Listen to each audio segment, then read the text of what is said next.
bring your net change in fund balance to a positive 480,000 right here. So very good year in your city's general fund. The past couple of years I've been saying is your general fund's a little low, And a lot of that was that transfer that we talked about, the $300,000 that wasn't spent as well. So you take that transfer out from the electric utility that I talked about, still a very positive year of, let's just call it 180,000. So the general fund, very good year. Bringing your total fund balance to 1.1 million. Go ahead, Dan. And then with that, what I do is a 6-year look back at fund balances. You can see in 2020, 550,000, crept up a little bit, dropped from 23 to 437. Now total fund balance is 1.1 million. As you can see, this committed number has also risen. So in that 318, there's a bulk. I'm gonna get the exact dollar amount, but it's 300,000 that's set aside for those recs for Knights Kingdom. Okay. Allegedly. Yes. 290,000, 269.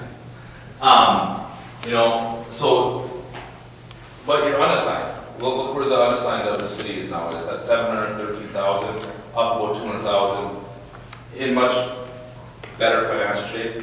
After I go through a couple of these, we're going to touch on that general fund balance. But like I said, much better shape. Oh, I'm sorry. We're on page on the executive summary. 4. It's 4. See, I told you I'd be flipping back and forth. Sorry. I like talking about the utilities first, and then how that correlates into the general fund. Then the city's various other special revenue funds. Major Street has 728,000 for future street improvements and maintenance. Local Street 376, that did go down. A lot of roads were done if you remember, 24, 25 that summer. There was a lot of roads that was a in transfer the city, and that went down. DDA 385. Nice. We talked about yesterday.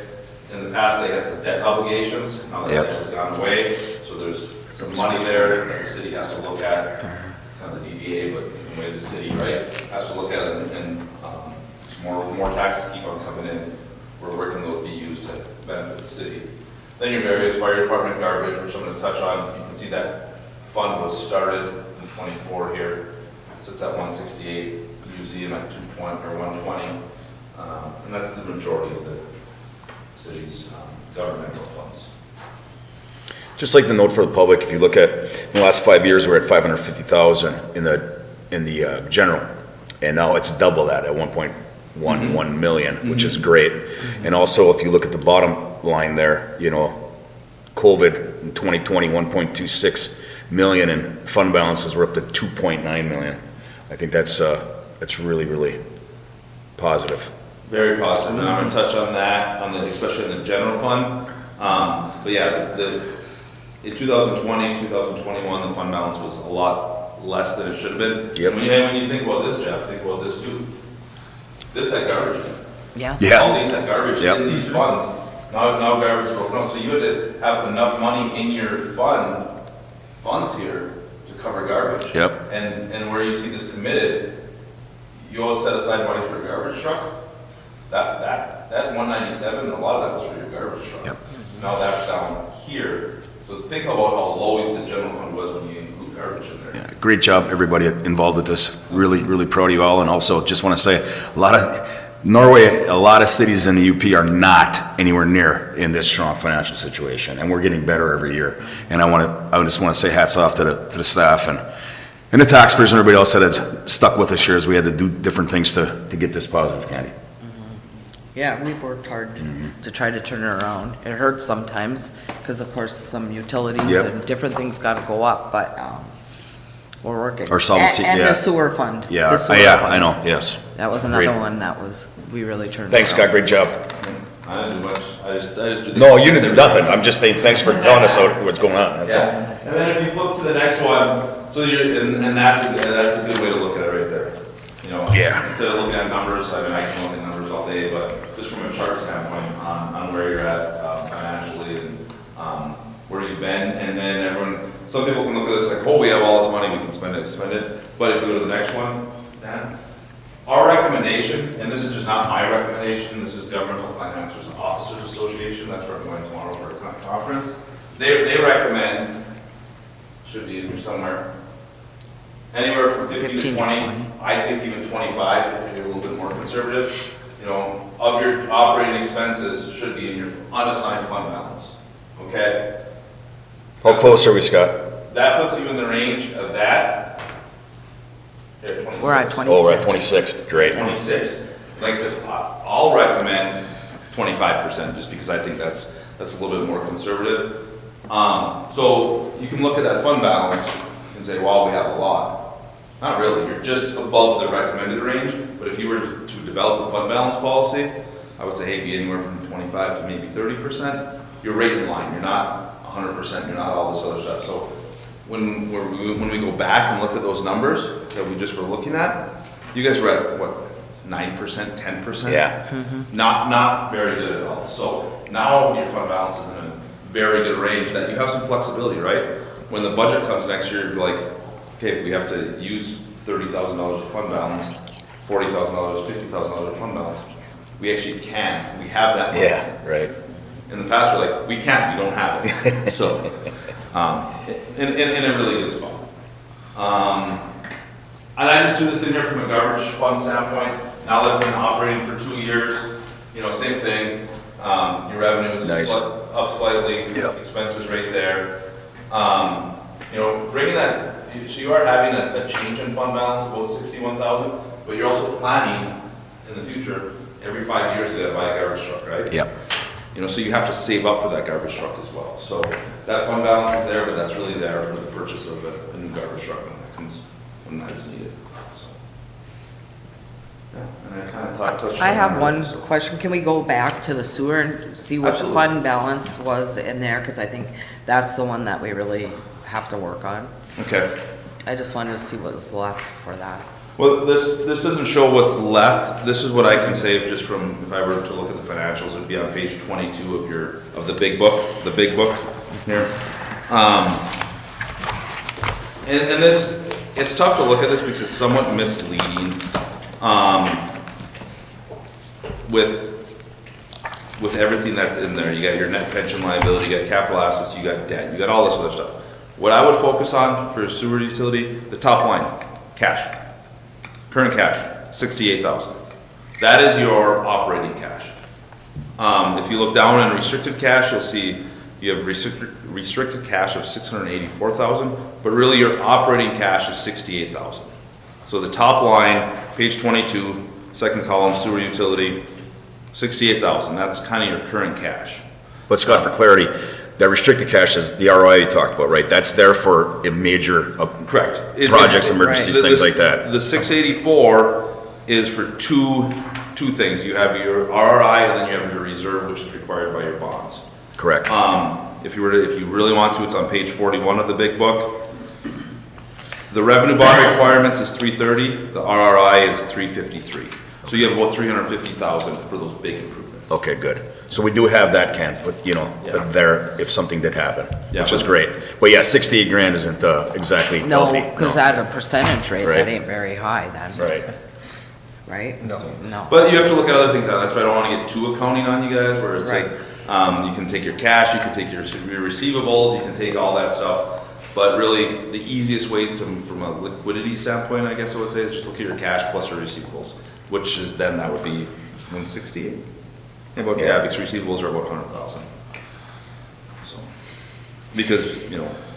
Where do you think that number in needs to theory- be? What's that? Where do you think that number needs to be?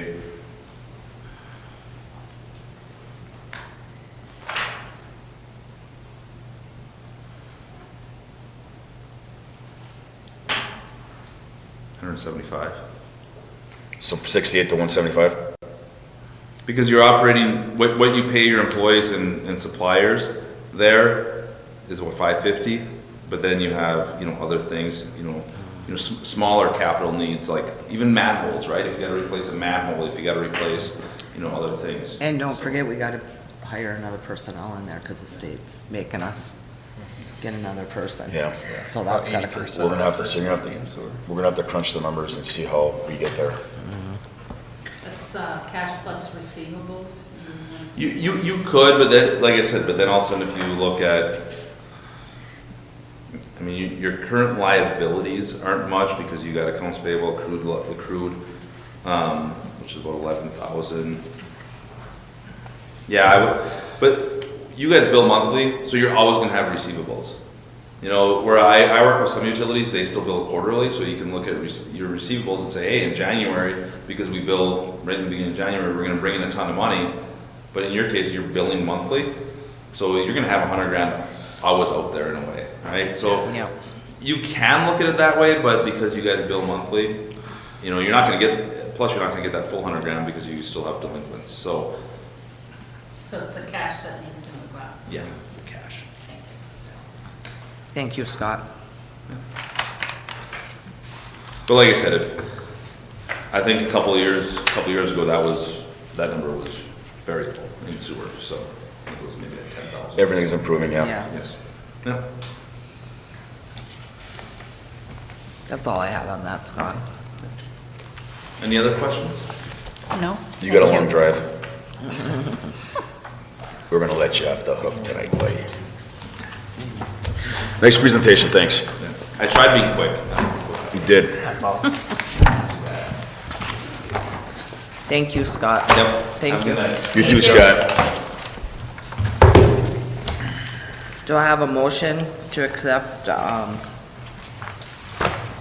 the audit for the year 24-25? I make a motion to accept the audit 2024-25 as presented. Sport. Ms. Langless? Yes. Mr. Mararo? Yes. Mrs. Steigerwald? Yes. Mrs. Brew? Yes. I want to thank the girls in the office. It's always nice to come in and hear right off the bat that, you know, everything was ready.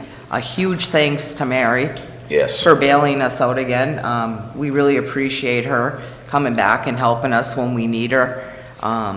She's done it a long time, and she just hops back on the saddle and gets stuff done, so want to thank her and thank Dan, and you know, things are looking up.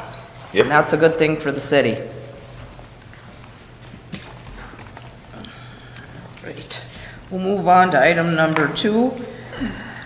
Resolution 2025-21, Norway Diamonds State of Michigan Raffle License. Dan? So back in '24, the council approved the same resolution for the Diamonds Group, which is the baseball-oriented group that works out of our Marion Park.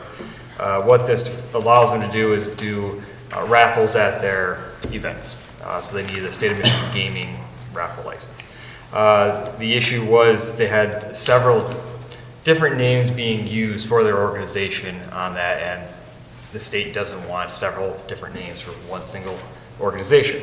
So they asked that we revisit this to recognize them as a charitable organization so that they can apply for the charitable gaming license to do raffles. So the changes there, we're recognizing the Norway Diamonds opposed to the Diamonds Board as we did last time. Any questions? If not, I need a motion. I make a motion to approve resolution 2025-21, recognizing the Norway Diamonds as a charitable organization, thereby allowing them to apply for a charitable gaming license through the state of Michigan. Second. Mr. Mararo? Yes. Mrs. Steigerwald? Yes. Mrs. Brew? Yes. Ms. Langless? Yes. Item number 3, Resolution 2025-22, CATV Bond Defiance.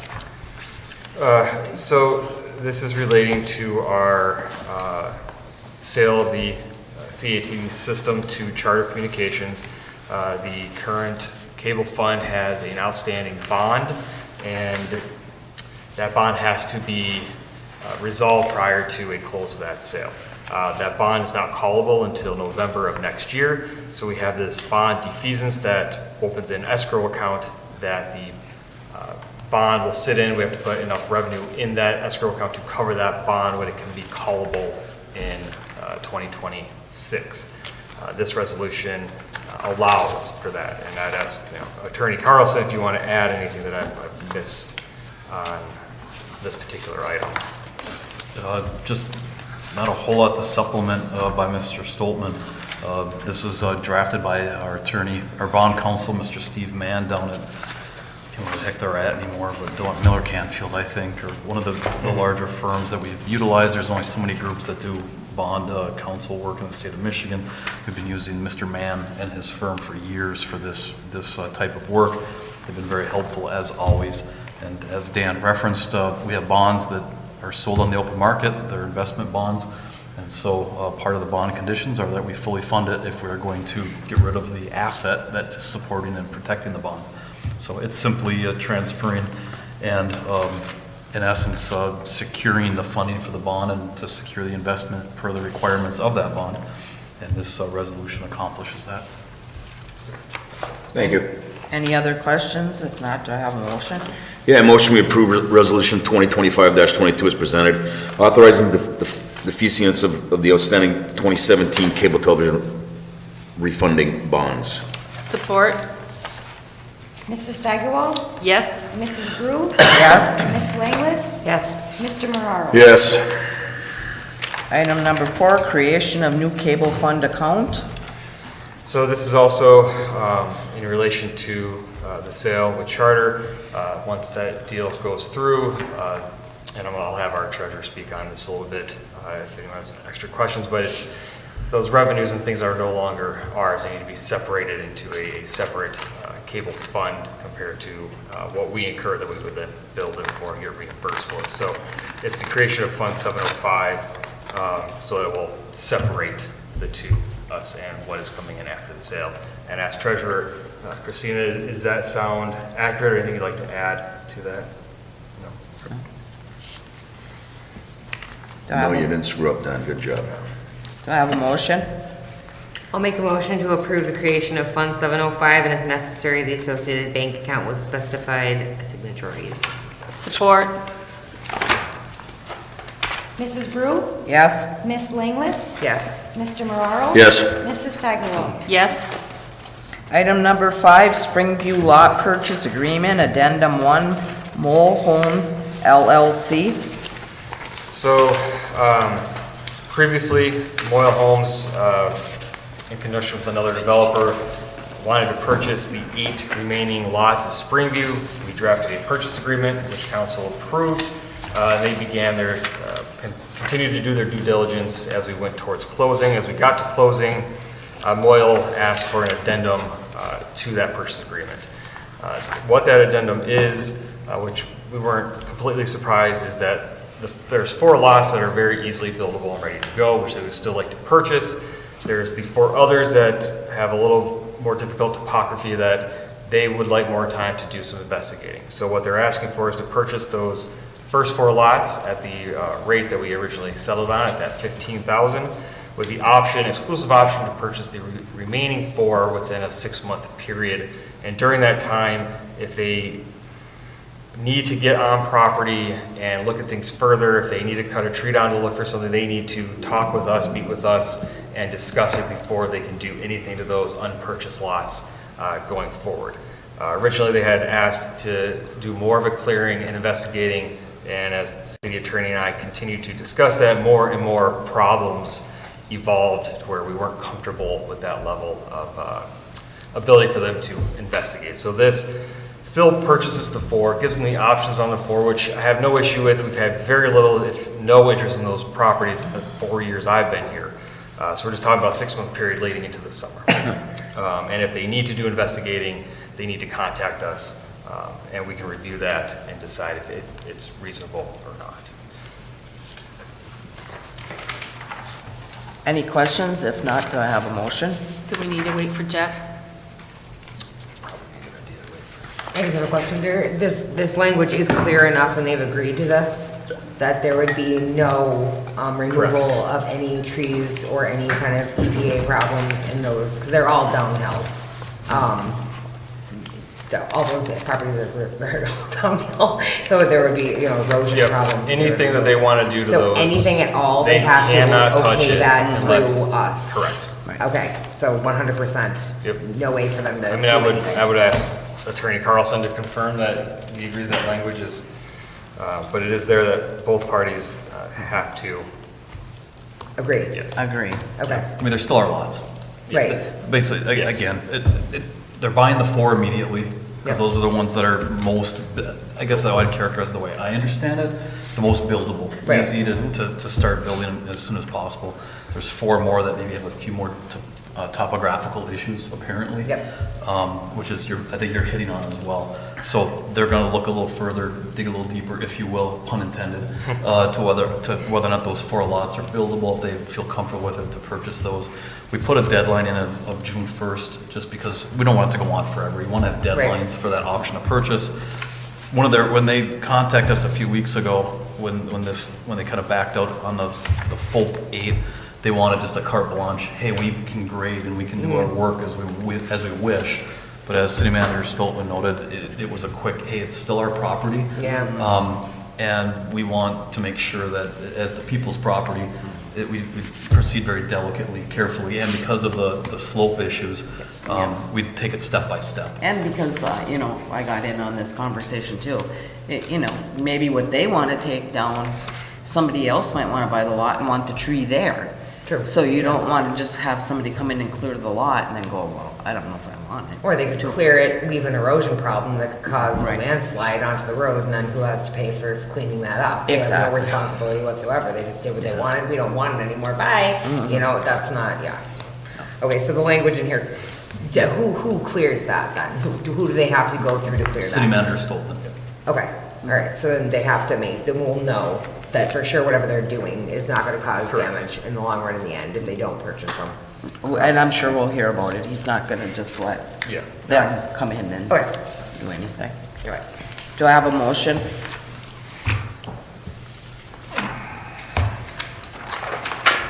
And I will just make a note, when you do your motion, my recommendation has changed it a little bit because this addendum changed to make sure that they could not do the things that I'm suggesting in my recommendations, such as runoff and those provisions, so. That's why we added this addendum. Yeah. So if anyone wants to make an approving motion, it could just be as simple as approving the addendum 1 as currently presented. I'll make a motion to approve the addendum 1 as currently presented. Support? Ms. Langless? Yes. Mr. Mararo? Yes. Mrs. Steigerwald? Yes. Mrs. Brew? Yes. Item number 6, council meeting schedule 2026. So this is just, we kept the same Wednesdays at 6 as we are currently in.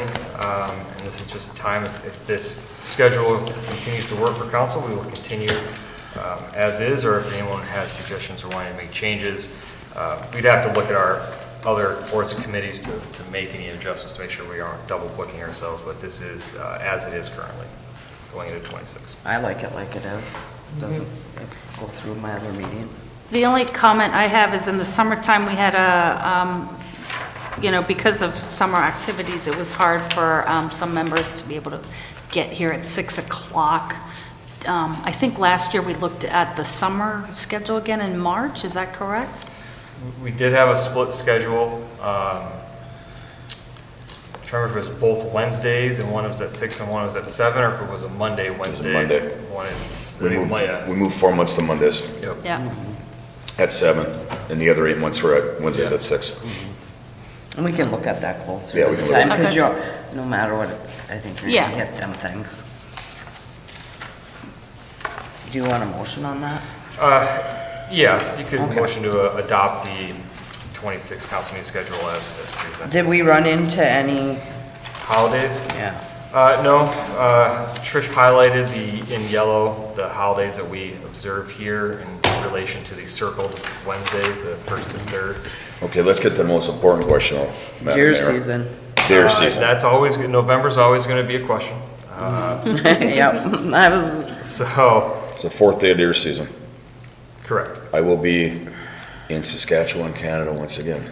I do my best to make sure especially the second meeting in November is light, to accommodate individuals who may or may not. We can leave it as is, and if we have to amend it, we can. And we've done that. And it's in the hard to past. go to the last one, because then you got Thanksgiving, and a lot of people go out of town, so. Correct. Okay. But we've discussed November kind of each year. We've generally approved it as is, and as we approach it, we kind of start getting the idea of who's around and who's not, and kind of adjust Right. from there.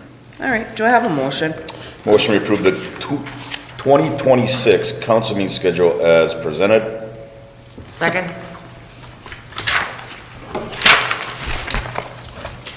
Mrs. Brew, Yes. Miss Langless, Yes.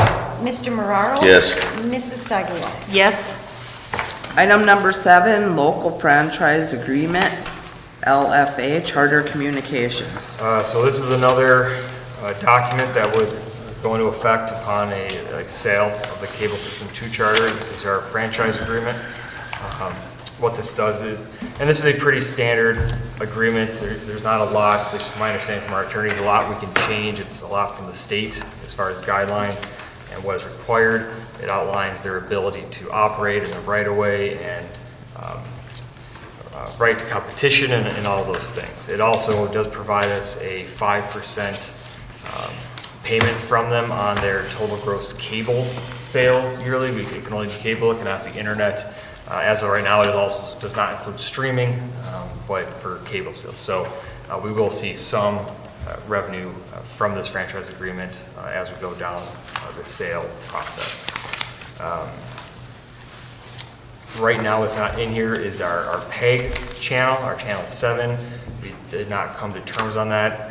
It is no longer required by law that cable companies carry it. It's something that we do intend to continue to pursue post close to show a true PEG channel. As of right now, our PEG channel is not truly a PEG channel in the way we operate it. Grant, if you have anything to add on this, feel free, please. I feel like I should have something to add, but I don't. It's an agreement that was led by, I think it was Mike Watts that took care of and Correct. helped us with this one. He's out of Lansing. That's what he specializes in, is these type of agreements. Working with the group, it's mostly boilerplate. There's not a whole lot of things that are changed a whole lot. It is what it Franchise is. agreements are set by the state. Yeah. There's nothing to negotiate. Right. The It's just- percent right. could be 0 to 5. Exactly. 5, I mean, there's not a lot. There's not a lot to do. But- It used to be able to require PEG. Yeah. In anticipation of a new entity doing business within our community, they need to have a franchise agreement. Yep. So it just reflects the anticipation of a new business doing business within our community that requires a franchise. Which will get recurring revenue, the city will get recurring revenue from. As long as coax cable still exists.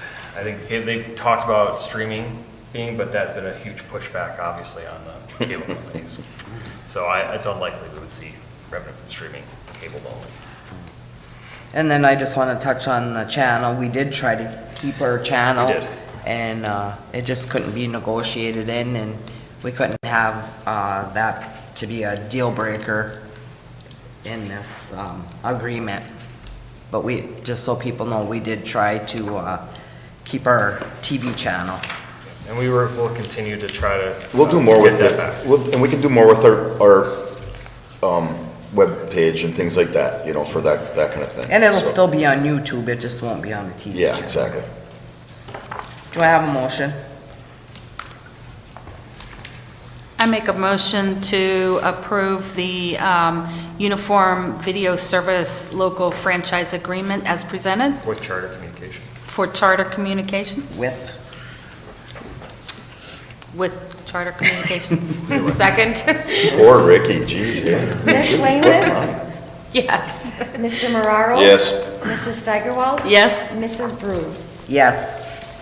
Before I move on to mayor council comments, I think we have a student here in the audience. If you could just stand up and give your name and tell us what class you're here for. My name is Aiden Fonshot. I go to Norway High School, and I'm in civics with Miss Solano for third hour. All right, thank you. Thanks for coming. Move on to discussion. Sarah, did you have anything? Nope. Ricky? I just wanted to say that downtown looks amazing for the holidays. It's fun to drive down it at night. The window art that's coming up from the high school students looks really great. So I wanted to thank everybody who's involved in all of that. Jeff? Yeah, Christmas in Norway this Friday.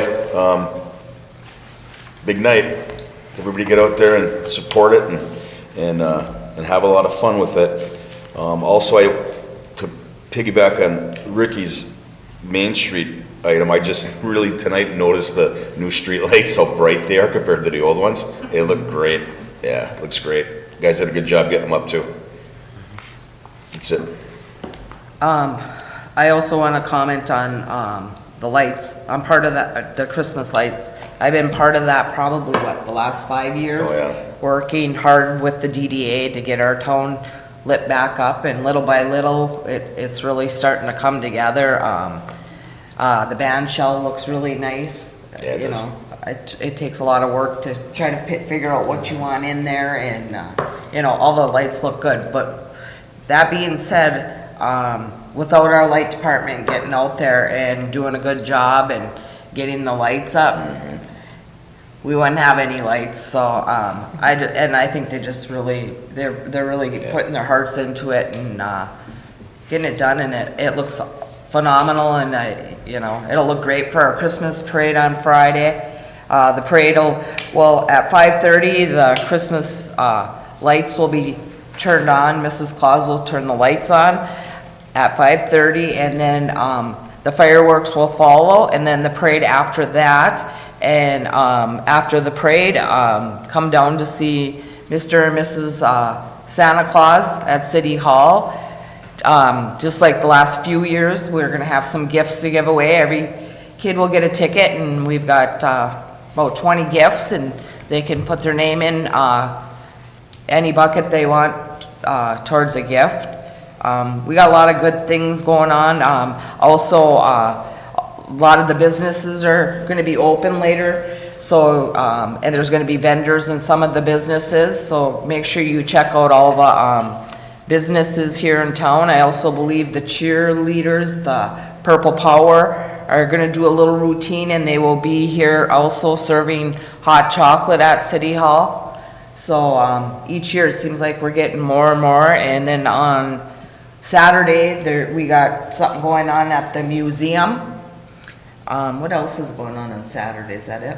It's just the museum, and yeah. Okay.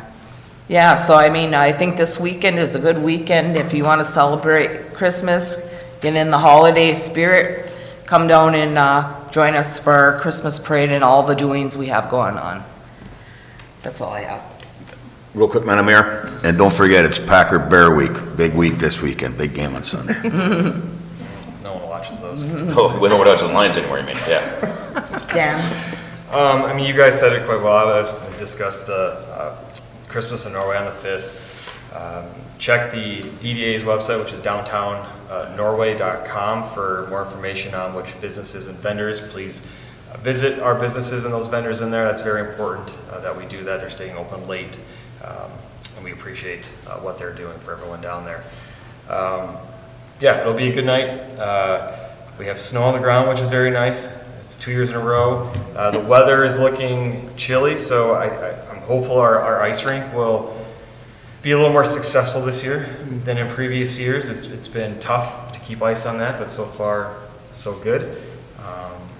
And hopefully it is a good winter for all those winter activities, such as Norway Hill and our ice rink and our outdoor events. Grant, did you have anything?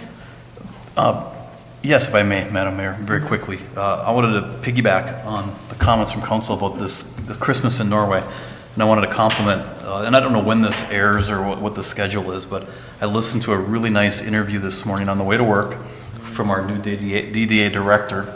She was on the radio and did a really nice interview, I think it was with Mr. Kohler, and referenced and talked about Christmas in Norway this weekend. And the picture she painted with her interview was just a great opportunity for our little community to shine with the downtown, with the presentation of the parade, with Mr. and Mrs. Claus. She did a nice job of communicating that.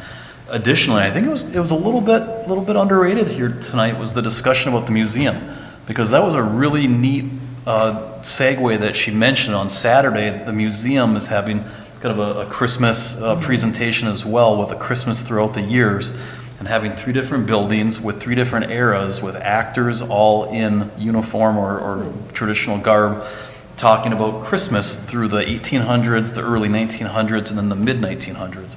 And it was a really neat thing that I didn't know about, and as a history major from college, it really intrigued me. So I'm going to try to get over there, and let's not sleep on that little gem we have in our community. The museum is really improving, showing growth, and putting on some neat projects. Yeah, they are.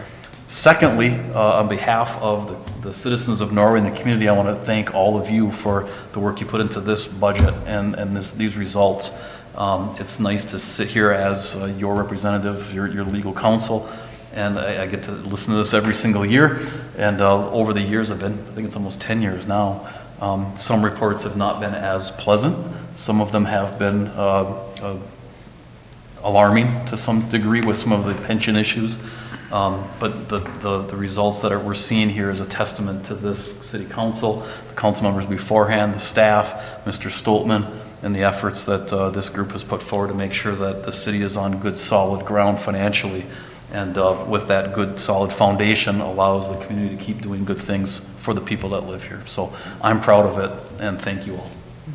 I told you shouldn't let the lawyer talk at the end. Well, geez, everybody, now I feel like the Grinch, because when you asked me if I had something to say, I just said no, and then everyone else went off. You better pick your game up, girl. I will say that the lights are actually quite lovely this year. There's a different color in the lights that is new, and it's very beautiful. So I Yeah, have actually mentioned that quite a few times driving down the road. Yeah, and as people will see, what we're working on now is to get all the Main Street ones redone, because them wreaths have been very old, and so we started down here, as you guys will see, all the different snowflakes, and eventually, hopefully, we get the rest of the town done with the snowflakes. So, yeah, I think it looks great. Looks It great. is, it's popping, it's nice. And also too, I thank the staff, Dan, everybody on this budget, but I like what Mr. Carlson had to say. I'm very proud to sit here with everybody who's been working, some of us for years, some of us just maybe a little while. We were told we had to get things straightened out, and we just started pushing towards that goal. And I mean, now our numbers are reflecting it. So I'm very proud of that. Where we were and where we're at right now, we're making ground, and it looks a lot better. Here, here. Where do we find out about the schedule for people to go on to find out about what time the Christmas things are happening? The And in DDAs. particular, the museum thing that sounded really cool. The downtown Norway. So just on the website, just go to the website and it'll. I don't know if the museum. NorwayMI.com. Norway, Norway, MI. Michigan, so .com. Yeah, MI.com. NorwayMI.com. Yeah, we're All right. at .gov, the DDA is .com, NorwayMI.com. And I don't know if the museum has their own website or not. Yeah, I don't know. I apologize, I just don't know. I haven't been a lot involved with the museum. I think I saw it on the DDA website. I know the DDA but has. Don't quote me on I that. know the DDA has been pushing the museum. Yes. right? Their schedules, like, the DDA dropped schedules off at a lot of businesses in town, too. Like, I've got them posted Yep. right on my front counter We'll have there. 'em So here. there's a whole itinerary. If you hit a business, you'll probably see. Just some. grab one. Pharmacy Yeah. and all of that, yeah. Good to And know. one other thing too, don't forget that we'll have the forms for ordering trees. We'll have them here at City Hall. So if anybody's interested in that, we will have the forms here. Do I have a motion to adjourn? Motion, we adjourn. Support? Mr. Mararo? Yes. Mrs. Steigerwald? Yes? Mrs. Brew? Yes, Miss Langless? Yes. meeting adjourned.